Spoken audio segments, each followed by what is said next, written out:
Sa kampo naman po ng mga Duterte, sanib puwersa ang Duterte siblings na sina Vice President Sara at Veronica o Kitty upang ibida ang mga kandidato ng partido ni dating Pangulong Rodrigo Duterte o ang mas kilala bilang Duterten. Makasama natin sa kwentuhan si Dexter Ganibe. Itinaas ni Vice President Sara Duterte ang kamay ng 10 senatorial candidate ng oposisyon sa isinagawang meeting di avance sa Liwasang Bonifacio kagabi. Sa kanyang talumpati, tinuligsan ni VP Sara ang administrasyon ni Pangulong Bongbong Marcos. Ginagamit raw niya ng administrasyon ang pamimigay ng ayuda para bilhin ang boto ng mga tao. Pinunan niya rin ang patuloy na pagtanggi sa hair follicle test ng Pangulo. Kailangan na niya ang tunay na universal healthcare system, hybrid education system, matibay na infrastruktura, trabaho at peace and order. Ang boto ninyo ang magbibigay katiyakan kung maituloy ang pagbabago o tuloy-tuloy na lang tayo sa kapahamakan.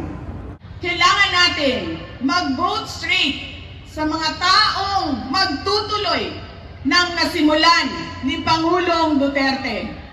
Samantala ang bunso naman na si Kitty ang nagpasaring sa mga vote-buying incident na lumobo nitong 2025 midterm elections.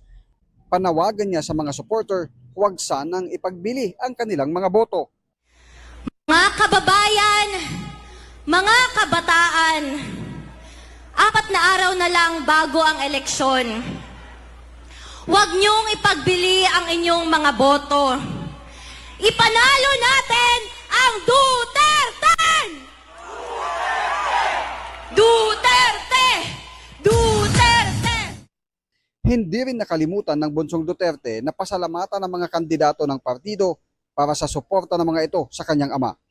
I would like to thank you, the Duterten, for your unwavering loyalty, not just to my father, but to the Filipino people.